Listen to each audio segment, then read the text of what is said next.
안녕하십니까. 명탐마 구독자 여러분, 이주영 한의사입니다.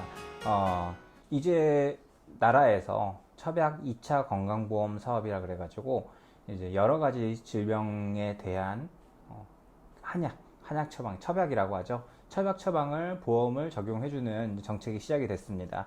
그래서 4월 29일부터 이제 이런 이제 처방이 상병명에 꽤 여러 가지가 있는데 제가 이제 올려드릴 거예요. 그걸 보시면 이제 보통 본인 부담금 30% 해가지고 20일까지, 그다음 질병명이 달라지면 40일까지 이렇게 처방이 가능합니다. 그래서 이런 부분들을 이제 많은 분들이 좀 이제 첩약을 조금 더 접근을 쉽게 할 수 있는 그런 부분들이 있고요.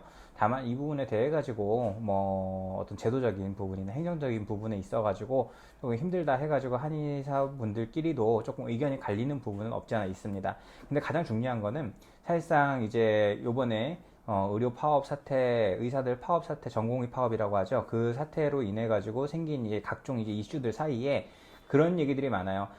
이런 거에 쓸데없는 보험을 해주지 말고 필수과에다 지원을 해야 된다. 이러면서 이제 한의학을 비판을 하시는 분들이 계시는데, 이분들에게 꼭 드리고 싶은 말이에요. 가끔 이제 환자분들 중에서도 정말로 이제 자기가 믿고 이제 다니시는 병원이 있을까, 병의원이 있을 거 아닙니까? 거기서 한약은 절대 먹지 말라 그랬어. 그래서 한약은 절대 자기는 안 먹습니다. 그러면서 치료 이제 자기는 침만 맞겠다 하시는 분들이 있어요. 침만 맞겠다 하시는 분들이 있는데, 이제 물론 그것도 이제 본인의 선택이니까 그건 존중합니다만, 그러는데 드시고 계신 처방전을 보면 한약을 드시는 경우가 굉장히 많아요. 이게 무슨 얘기냐면 모양만 양약인 거죠. 모양만, 실제 성분은 한약인데 모양만 양약으로 이제 둔갑되어 있는, 이걸 천연물 신약이라고 합니다. 그래서 그 부분에 대해 가지고는 보다 전문적인 자료를 제가 읽어 드릴 건데요. 천연물 신약 같은 경우는 사실상 이게 중간에 그런 게 있어요. K메디라고 하죠. 이제 그런 부분들에 있어서 약간의 좀 어떤 이제 나라의 정책적으로 이제 만들어내려고 했던 부분이 있긴 하는데, 원래 국내 한의서들인 향약집성방, 의방유치, 동의보감 등의 서적을 바로 대표적인 데이터베이스로 해가지고 만들어낸 게 천연물 신약입니다. 그래서 천연물 신약 같은 경우는 이제 여러 가지 효능의 상승, 뭐 그 다음에 약효가 우수하고 부작용이 적다, 이런 근거로 해가지고 사용을 하기 시작을 했는데, 대표적으로 여러분들이 아마 본인들 처방전을 찾아보시면 있는 것들 꽤 많을 겁니다. 조인스정, 이건 뭐 류마티스 관절염이나 골관절증에 사용하는 거죠. 그 다음에 뭐 스티렌이라든가 신바로라든가 시네추라, 모트리톤, 그 다음에 레일라, 뭐 이런 것들이 많습니다. 그래서 실제로 시네추라 같은 경우는 2016년 국내 건강보험 의약품 처방 개수 순위에서 1위예요. 1위. 어마무시하죠. 처방 건수가 이게 일시 100천만 얼마야? 거의 3억 2천만 건이 넘네요. 그러면 그런데다 위험의 효능이 알려진 스티렌이라는 거 있어요. 그거는 2억 건이 넘고요. 그러니까 어마무시하죠. 어마무시한데, 그러면 아까 조인스정 얘기했잖아요. 조인스정 같은 경우는 위령선, 관루근, 하고초, 한약으로 만들어진 겁니다. 스티렌은 에업이라고 하는 쑥 있죠? 쑥으로 만들어진 겁니다. 그 다음에 신바로라고 하는 거는 우슬, 방풍, 두충, 뭐 이런 한약재로 쓰인 거예요. 그리고 시네추라 같은 경우는 황련, 이런 약재들이 사용된 겁니다.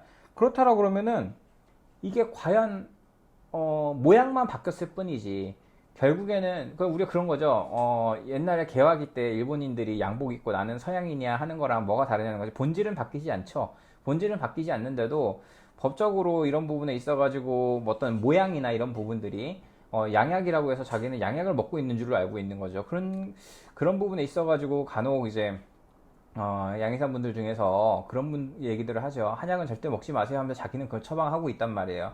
정말 몰라서 그러는 거면은 그나마 그래도 다행인데, 아는데 그러는 거면 정말 좀 나쁜 거죠, 아무래도. 그래서 보면은 뭐 스티렌 같은 경우나 메시마에다가 뭐 미슬토 하죠, 미슬토. 미슬토라고 하면은 간 건강에 좋다는 거 아시잖아요. 그거는 곡기생이라고 하는 한약재를 사용해가지고 쓰는 겁니다. 그렇기 때문에 이런 부분들도 그렇고 너무 많아요. 그래서 너무 많아서 뭐 딱히 뭐 얘기할 것도 없을 정도로.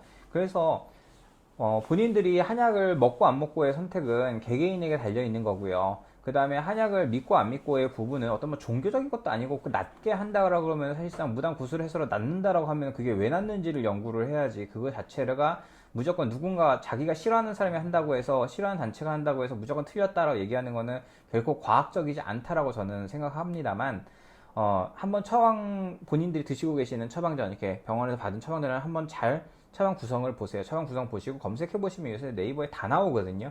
뭐 어떤 성상에, 그래서 약 이름을 몰라도 그 모양에 쓰여 있는 어떤 이제 이름 같은 거 있어요. 뭐 M이라든가 뭐 MD, 아니면 색깔, 뭐 이런 것만 적어도 네이버나 이런 데 쉽게 정보를 다 볼 수가 있거든요. 그걸 보시면 실제로 한약재가 활용된 경우가 굉장히 많습니다.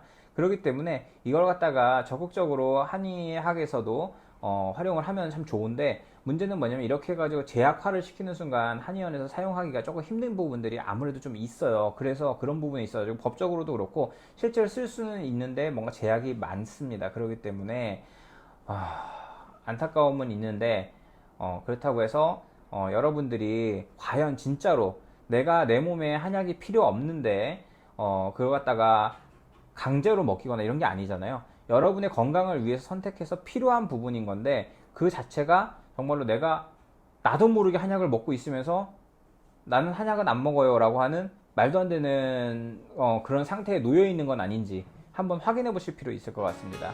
구독, 좋아요, 알림 설정 부탁드립니다.